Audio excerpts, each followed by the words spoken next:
kali petunjuk dari Allah bahwa inilah salah satu waktu terbaik yang Allah sudah sediakan untuk kita semua.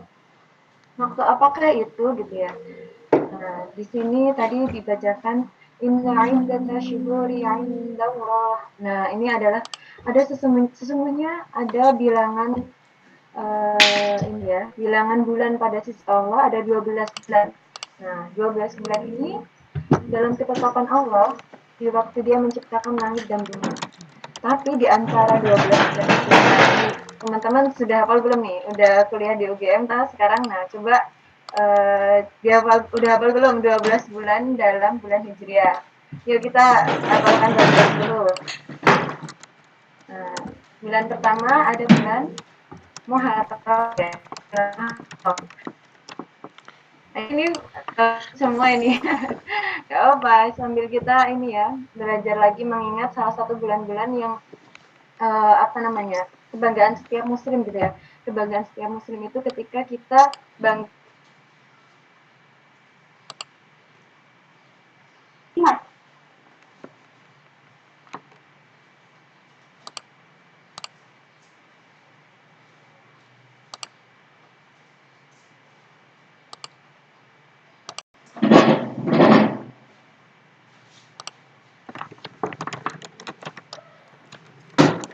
Halo, Ustazah.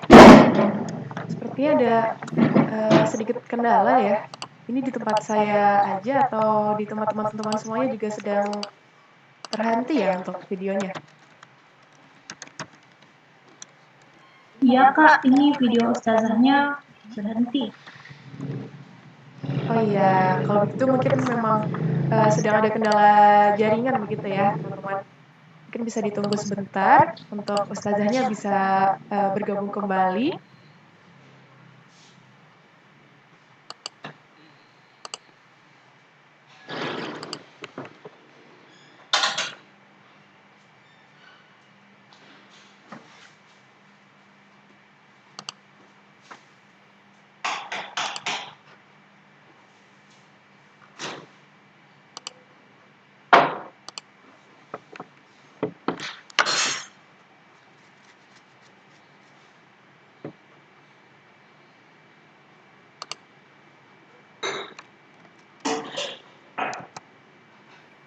Alhamdulillah, sudah terhubung kembali Ustazah. Ya, alhamdulillah. Alhamdulillah. Baik, screen ya, jadi ada putus ya. Oh ya, koneksinya sedang tidak stabil ini sebentar. Ya, semoga baik-baik saja ya koneksinya nanti sampai akhir. Bismillah. Lanjutkan. Ya. Memang ini ya, Masya Allah ya, ketika forum virtual itu memang harus ini ya, tidak hanya kehadiran fisik saja, tapi juga perangkat itu sangat baik. Bismillah. Jadi di antara 12 bulan yang Allah tetapkan untuk kita, ternyata ada 4 bulan yang itu dikategorikan sebagai salah satu bulan yang mulia. Nah, termasuk dengan Muharram. Nah, Muharram ini Allah sendiri yang menetapkan namanya sebagai bulan yang mulia karena artinya adalah Muharram, bulan yang mulia. Bahkan Allah Subhanahu wa taala menisbatkan namanya dalam bulan ini jadi dinamakan bulan Syahrullah atau bulannya Allah. Kenapa sih kok dinamakan Syahrullah gitu kan? Nah, mungkin kita juga patut untuk bertanya-tanya. Padahal kan bulannya Allah yang lain itu kan banyak ya, ada 12. Tapi kenapa yang satu ini kok istimewa sekali kayak gitu? Nah, salah satu alasan yang kuat adalah karena di bulan ini amalan-amalan ibadah maupun amalan-amalan yang itu dikategorikan sebagai perbuatan dosa itu dilipat gandakan ganjarannya. Jadi kalau berbuat amal kebaikan, insya Allah pahalanya juga dilipat gandakan. Ataupun ketika naudzubillah gitu ya, terjerumus dalam kemaksiatan, dalam perbuatan dosa, maka dosa-dosa itu juga dilipat gandakan. Nah, makanya ini hati-hati sekali.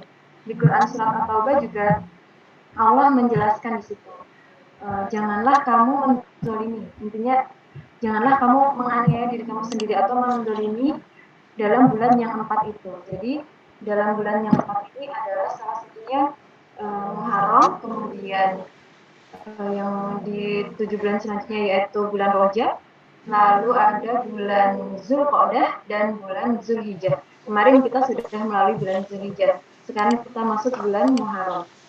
Dulu waktu perjalanan Nabi Muhammad SAW hijrah, itu adalah salah satu titik balik di mana kemudian dijadikan sebagai apa ya, tolak ukur atau sebagai yang pertama ketika para sahabat itu menentukan bulan Hijriah atau tahun Hijriah, karena pada waktu itu salah satu gubernur ketika masa kekhalifahan Umar bin Khattab itu menyampaikan surat keberatan atau surat curhat gitu ya, kalau mungkin bahasanya ingin mendapatkan penjelasan dari kebingungannya, karena pada zaman itu ketika Khalifah Umar ini memberikan perintah kepada gubernur-gubernurnya itu kan melalui surat yang dikirim oleh kurir kekhalifahan. Nah, ketika sampai di salah satu gubernur di suatu tempat, surat itu menumpuk karena saking banyaknya gitu ya perintah-perintah atau mungkin syariat-syariat gitu. Nah, karena bingung ini yang mana yang didahulukan nih, gitu. Akhirnya gubernur tersebut kemudian mengirimkan surat balik, ya Umar, ya Khalifah, tolong untuk ketika mengirimkan surat itu diberi keterangan waktunya. Tapi karena dulu umat Islam itu waktu zaman para sahabat masih mengacu pada penanggalan dari naskah jahiliyah, maka para sahabat akhirnya bermusyawarah untuk menentukan kita harus punya ketetapan waktu sendiri seperti itu.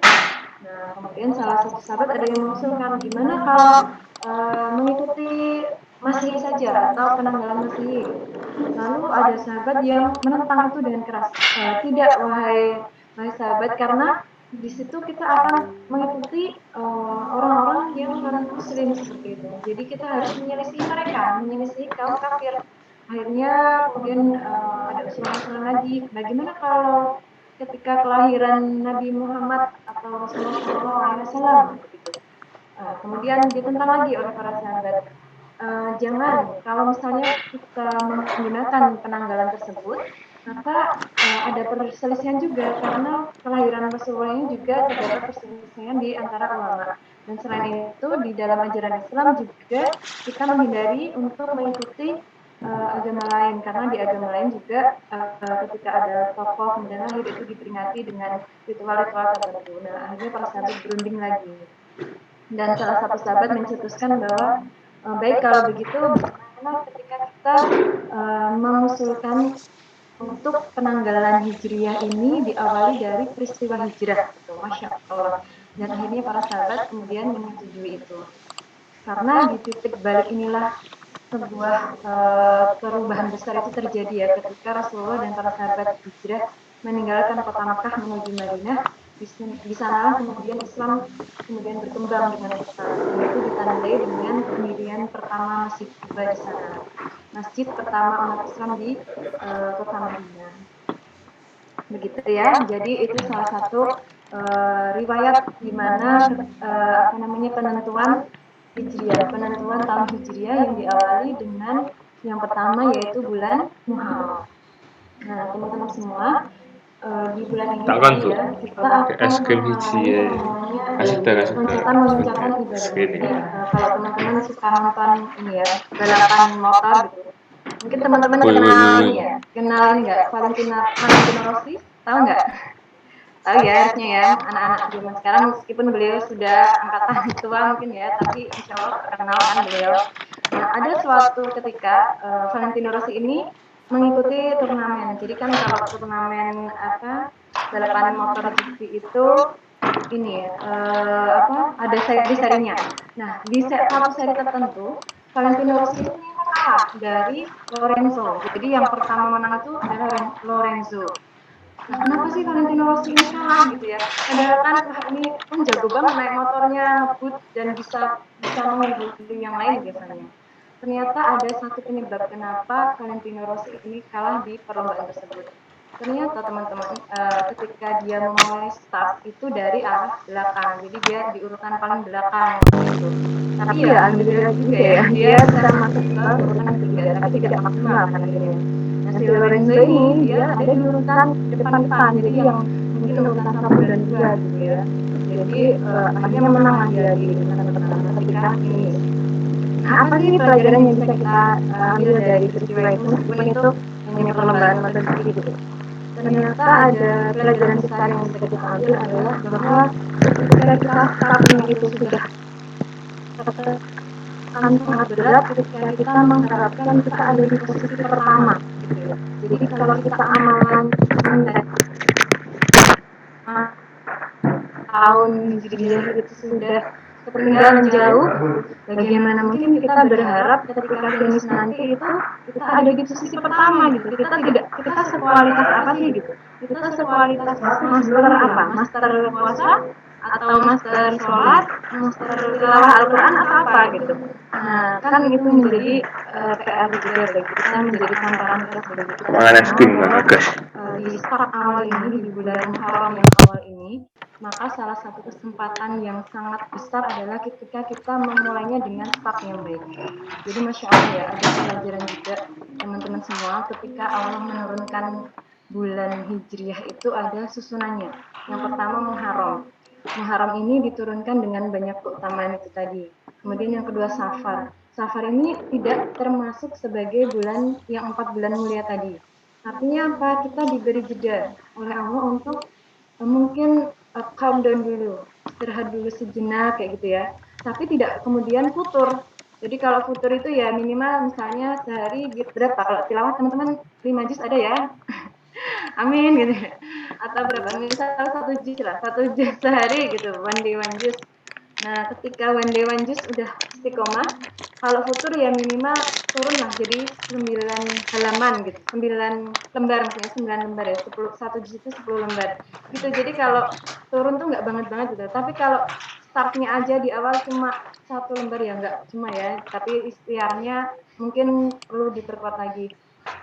Ketika mulainya di awal 1 lembar, ketika futur nanti jadi berapa? Mau setengah halaman ya itu jadi menampar diri kita juga. Makanya yuk Bismillah kita bersama-sama gitu untuk menata kembali amalan-amalan kita di awal tahun ini. Nah, selanjutnya teman-teman semua, jadi di bulan Muharram ini kita mendapatkan peluang pahala yang berlipat-lipat. Jadi sebenarnya ada beberapa amalan yang bisa kita lakukan ketika kita sudah masuk bulan Muharram ya, yang sesuai sunnah. Jadi kan ada ya misalnya teman-teman di mungkin di luar sana yang masih menerapkan ritual-ritual tertentu. Kalau di karena Mbak Asri juga ya, jadi ada di dekat Mbak itu yang namanya ritual suro. Mungkin teman-teman yang asli Jawa tahu ya. Jadi kalau suro itu biasanya pada ngirim lah ke pantai selatan atau apa seperti itu. Alhamdulillah sekarang kondisi kita juga sedang pandemi, ya kita patut bersyukur juga karena masih diberi kesehatan, masih Allah jaga mungkin kondisi kita saat ini. Dan hikmahnya adalah tradisi-tradisi yang ritual maaf ya menyimpang tersebut itu akhirnya kemudian ditiadakan.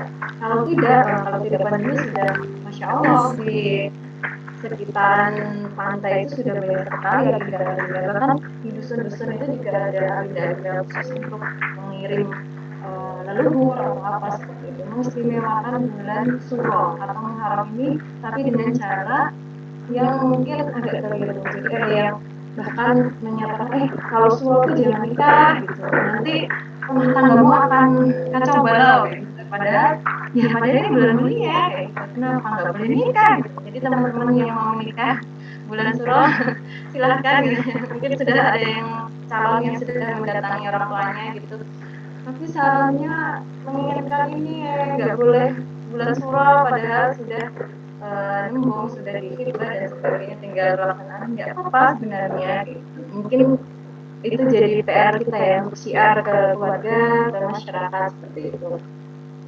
Nah tadi ya amalan-amalan semua yang bisa kita lakukan adalah gini, ada slide juga. Ini salah satunya adalah puasa. Jadi di balik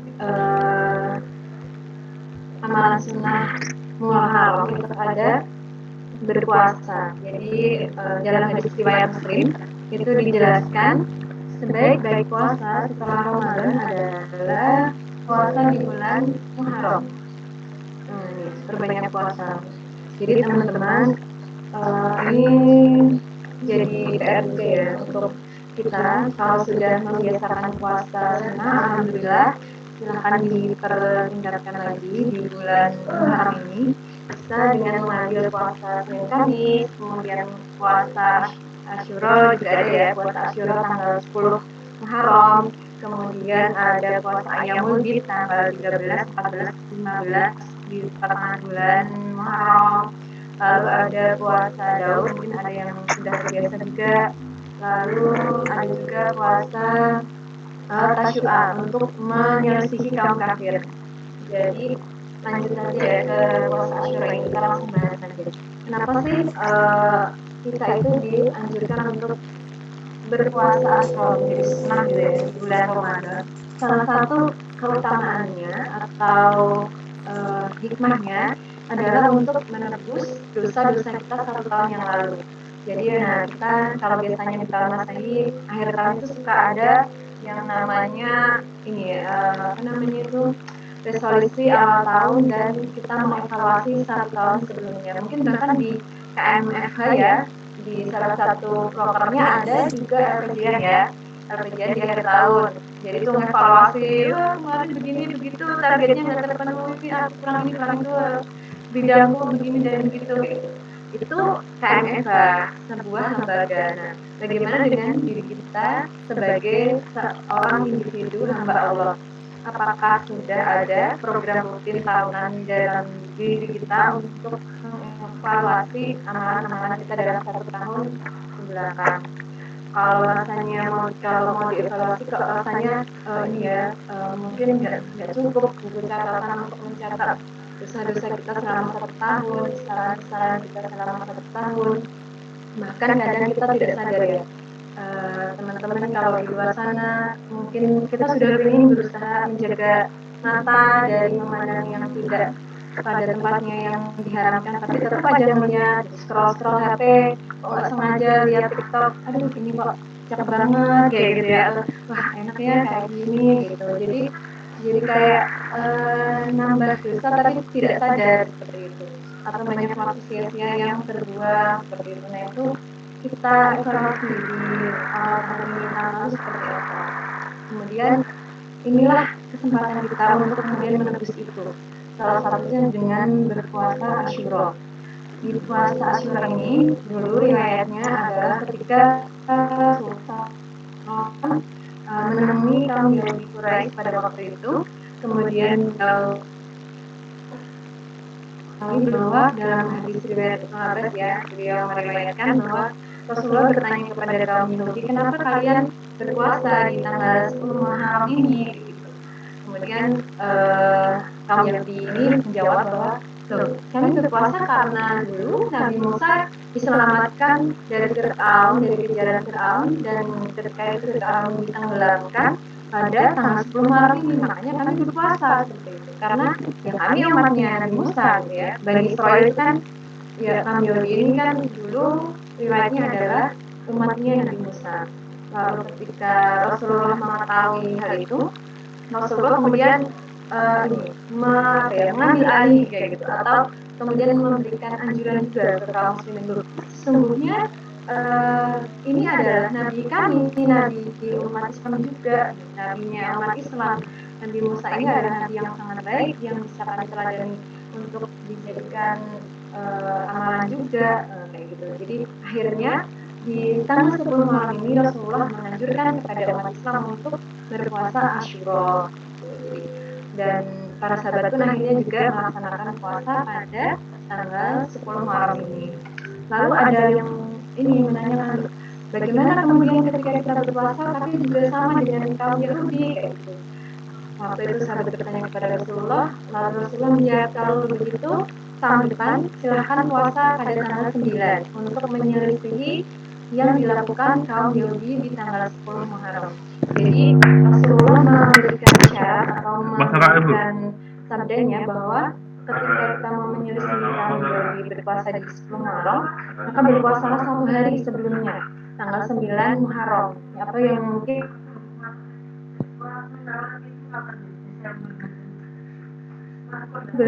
sebelum sampai pada tanggal 9 Muharram di tahun berikutnya, ternyata Rasulullah qadarullah sudah wafat lebih dulu. Nah, jadi tapi tetap akhirnya para sahabat tetap melaksanakan karena mengingat dulu Rasulullah pernah bersabda seperti itu. Begitu ya. Nah, kemudian ini ya tadi sudah diriwayatkan di hadis riwayat Bukhari.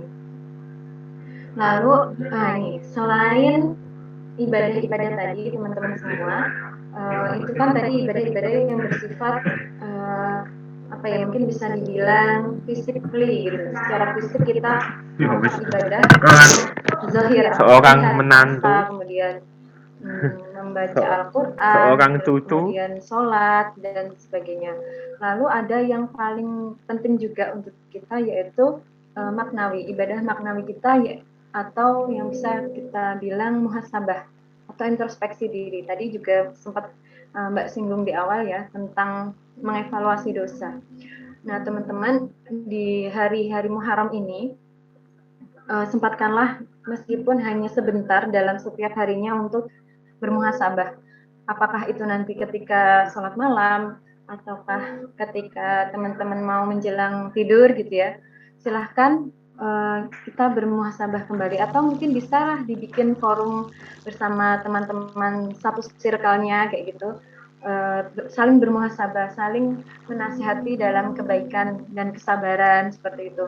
Jadi kira-kira apa sih yang perlu diperbaiki dari aku kayak gitu. Kalau kita nggak bisa melihat diri kita sendiri, kita bisa meminta tolong teman terdekat kita atau guru ngaji kita, atau mungkin kalau teman-teman sekarang sedang berada di tengah lingkungan keluarga juga bisa tanya dengan keluarga, karena keluarga yang paling dekat dengan kita kan selama ini. Ditanya sebenarnya aku tuh yang perlu diperbaiki apa sih kayak gitu, atau aku udah ngelakuin yang benar belum sih kayak gitu. Karena ya tadi ya kita harus paham juga posisi kita saat ini. Mungkin di sini mayoritas mahasiswa-mahasiswi ya teman-teman, atau mungkin ada yang umum juga, tapi nggak menutup kemungkinan juga buat kita untuk masih birrul walidain kepada orang tua. Jadi coba orang tua pengennya kita tuh jadi anak yang seperti apa sih kayak gitu. Jadi di bulan-bulan Muharram ini manfaatkan betul-betul untuk memperbanyak amalan-amalan kayak gitu. Amalan yang paling dekat bisa kita lakukan dari diri kita. Kalau kita sekarang posisinya sebagai anak gitu, ya silahkan memaksimalkan bakti untuk berbakti kepada orang tua. Kalau posisinya sebagai mahasiswa atau sebagai pembelajar, nah coba dimaksimalkan untuk thalabul ilminya. Kadang kita mungkin kurang menjaga ini ya, kurang menjaga semangatnya, atau kurang menjaga kalau kuliah online itu banyak yang curhat gitu juga. Kalau pas online itu kurang terasa ya ininya, apa Mbak namanya, semangatnya kayak gitu. Kadang suka ngantuk, kadang dosen nerangin apa, aku nggak jelas juga Mbak itu nerangin apa, yuk lagi kayak gitu. Atau mungkin sambil ngapain dan sebagainya. Padahal salah satu ini ya unsur keberkahan ilmu itu ketika kita memiliki adab yang baik dengan guru. Nah, guru kita di kampus kan para bapak ibu dosen. Nah, itu jadi kalau pengen ilmunya berkah, kembalikan lagi adabnya gimana sama bapak ibu dosen di kampus, atau bagaimana kita dalam menghargai ilmu yang selama ini kita pelajari, sudahkah kita amalkan dalam kehidupan kita sehari-hari atau belum, seperti itu. Nah, teman-teman semua, ini tadi sudah ya. Jadi salah satu yang bisa dilakukan supaya amalan-amalan tadi tidak terbuang atau terlewatkan begitu saja adalah membuat to-do list. Jadi kalau di awal tahun bisa membuat to-do list untuk apa yang ingin kita perbaiki dari diri kita saat ini. Dengan cara ya dicatat aja pengen memperbaiki apa gitu. Kalau teman-teman masih seneng nyatetnya di tulisan pakai kertas, terus kemudian ditempel di kamar, amalan yang ingin aku upgrade kayak gitu misalnya, atau Kalau pakai aplikasi di HP, pakai pengingat untuk mengevaluasi amalan harian itu juga bisa gitu. Nah, pertama sholat fardu dan sholat sunnahnya. Sholat fardunya dulu sih yang penting. Jadi sholat fardunya gimana? Apakah sudah sesuai dengan anjuran yang dianjurkan oleh agama kita atau belum? Kemudian sholat-sholat sunnah tambahan seperti itu ya, untuk menambal sholat-sholat fardu kita yang mungkin ya Allah kurang khusyuk, ya Allah nggak paham artinya, nggak tahu ini gerakannya bener apa salah kayak gitu. Nah itu bisa diperbaiki. Lalu puasa sunnah, nah ini perbanyak zikrullah, bisa dengan zikir pagi dan petang atau setelah sholat. Kemudian zikir, jadi kalau teman-teman lagi merasa galau, gelisah,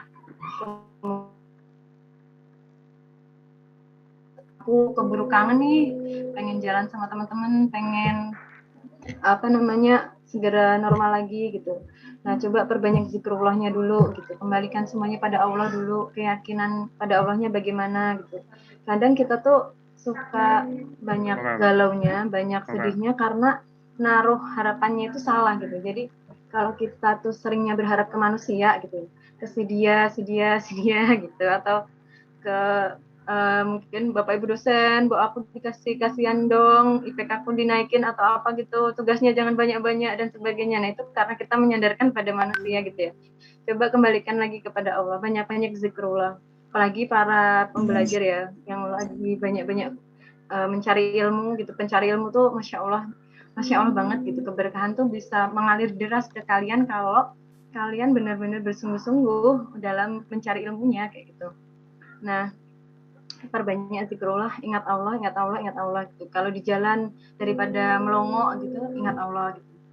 Apalagi kalau sekarang PPKM gitu di rumah cuma sekedar nganggur-nganggur aja. Nah, perbanyak ingat Allahnya biar nggak terbuang waktunya sia-sia. Lalu perbanyak interaksi dengan Al-Qur'an.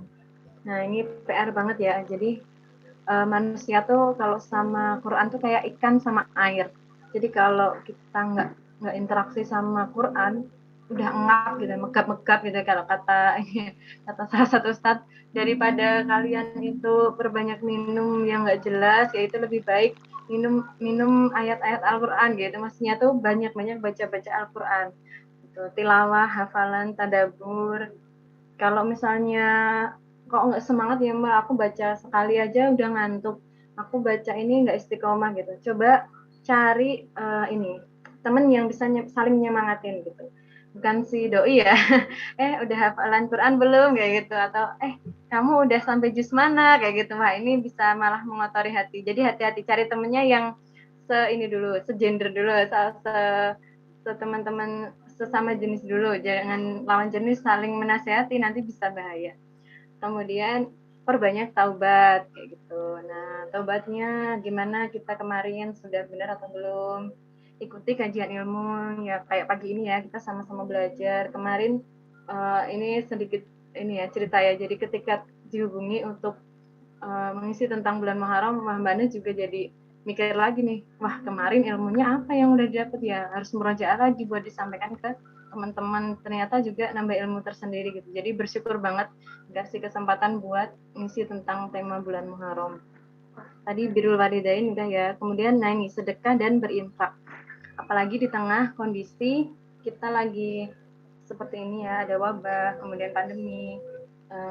Asahlah kepekaan kita di lingkungan sekitar, bagaimana kondisi kita bagaimana kondisi teman-teman di sekitar kita, apakah mereka ada yang kekurangan atau ada yang kesulitan. Nah itu coba lebih peka lagi, minimal kita bisa bantu mendoakan atau bantu memberikan mereka perlengkapan makan atau apa yang mencukupi pada hari itu sudah sangat membantu. Jadi ketika kita menolong orang lain itu dalam satu hari, kita menolong orang lain mencukupi kebutuhannya, maka itu jauh lebih baik daripada itikaf selama 30 hari. Itu salah satu hadis yang sahih ya. Nah, di akhir ini tentang menjaga keberkahan. Jadi di hari yang insya Allah penuh dengan kemuliaan ini, banyak sekali ujian yang akan kita hadapi. Kalau kita sudah tahu ilmunya, pasti Allah juga akan menguji kita. Wah, ini kita sudah tahu nih, bulan Muharram ini adalah salah satu bulan yang mulia di antara 12 bulan yang Allah hadirkan di antara bulan-bulan yang lain. Maka disitulah kemudian Allah akan menguji kita tentang bagaimana kesungguhan kita menjaga waktu itu. Jadi kalau kita merasa nih ya, teman-teman pernah nggak sih ngerasa dalam satu hari 24 jam itu kok kayaknya waktuku tuh nggak mencukupi banget ya. Jadi kalau ngerjain apa nggak selesai.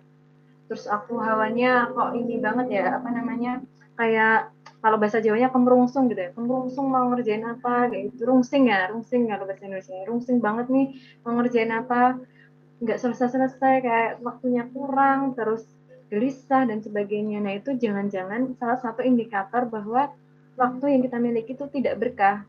Nah kalau tidak berkah itu kenapa? Nah kalau kata Ibnu Qayyim al-Jauziyah, sungguh maksiat itu adalah sebab hilangnya keberkahan rezeki dan waktu. Wah, jadi teman-teman kalau misalnya sudah merasa seperti itu, wajib langsung cross check, langsung mencurigai diri. Maksiat apa yang sudah aku lakukan ya, sehingga aku merasa seperti ini, waktuku jadi acak adul, kacau balau, jadi menjaga amanah juga nggak tuntas dan sebagainya seperti itu. Nah, jadi teman-teman, salah satu tips untuk menghindarkan diri dari ketidakberkahan adalah dengan menghindari maksiat dan memperbanyak amal kesolihan. Jadi ketika kita menjaga waktu kita untuk berbuat amal yang baik, insya Allah semoga dengan itu menjadi wasilah Allah mendatangkan keberkahan dalam waktu. Jadi ada ini ya, dulu waktu Mbak masih kuliah, ada sebuah cerita ini sebagai penutup ya kisahnya. Ada temen Mbak di kelas seperti itu. Jadi Mbak sekelas itu cewek semua ya, cowoknya cuma satu. Cowoknya cuma satu, di situ ada 2 orang cewek. Tapi Mbak cerita yang satu aja. Jadi dia itu kalau di kelas IPK-nya itu selalu yang tinggi banget gitu ya, 3,9 berapa, 3,9 gitu. Maka pernah nih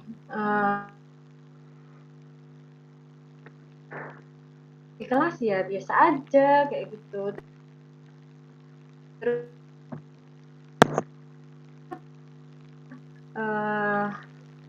pencapaian prestasi yang baik seperti itu, bahkan dihafalin dosen-dosen.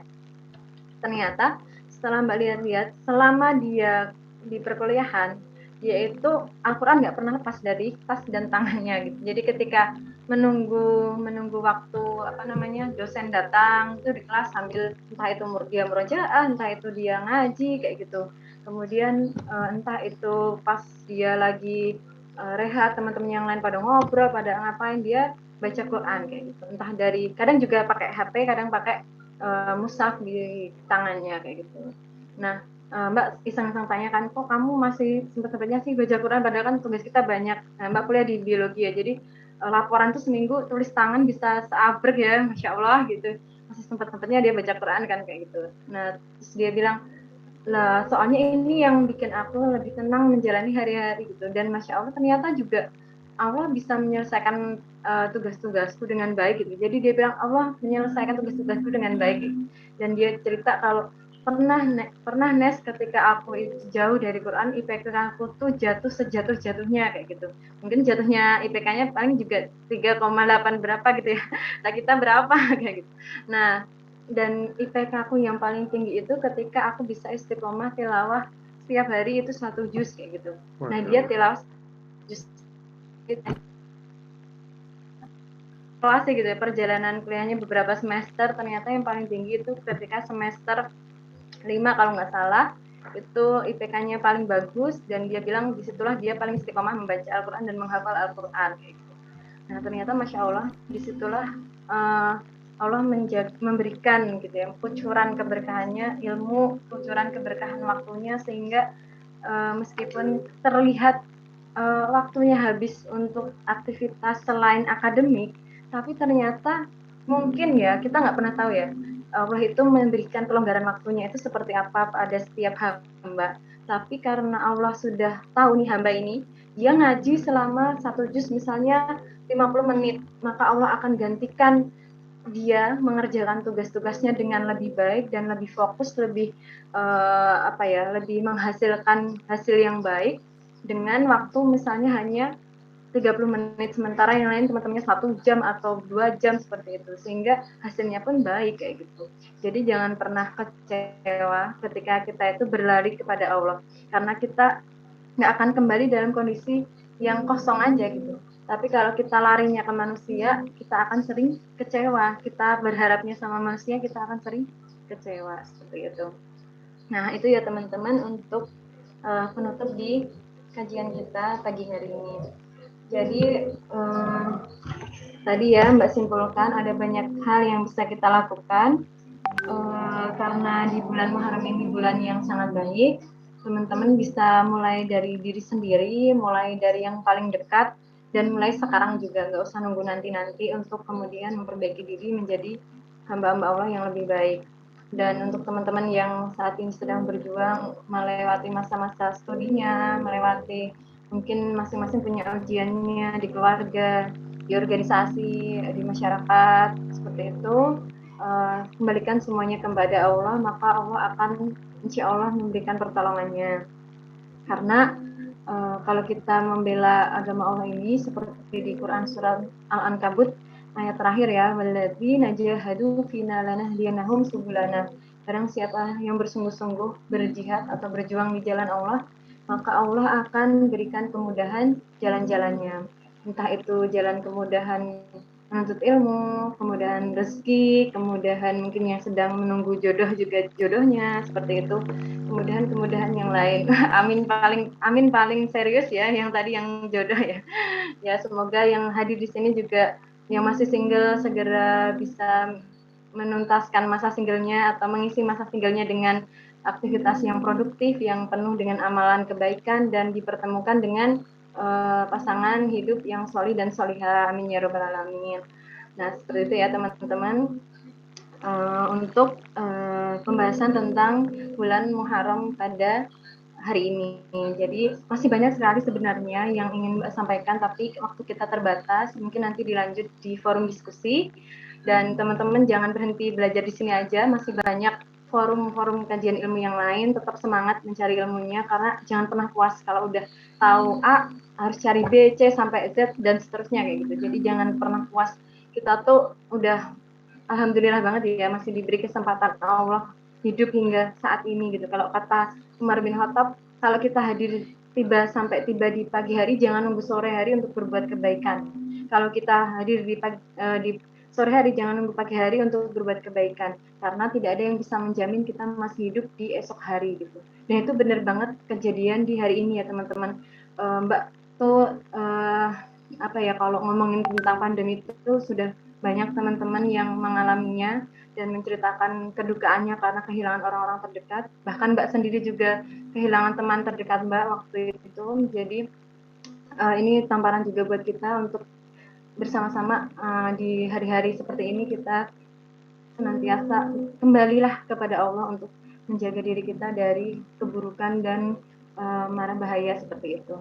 Nah, itu teman-teman yang bisa Mbak sampaikan. Semoga yang sedikit ini bisa memberikan insight gitu ya, untuk sama-sama berbuat kebaikan yang lebih baik, yang lebih banyak lagi. Dan mohon maaf apabila banyak kesalahan. Nanti kalau ada yang salah mohon koreksinya juga. It's modern and fresh. Untuk itu saya tutup ya. Terima kasih teman-teman sudah menyimak. Jazakumullahu khairan katsir. Assalamualaikum warahmatullahi wabarakatuh. Waalaikumsalam warahmatullahi wabarakatuh. Masya Allah, terima kasih banyak atas pemaparan materinya.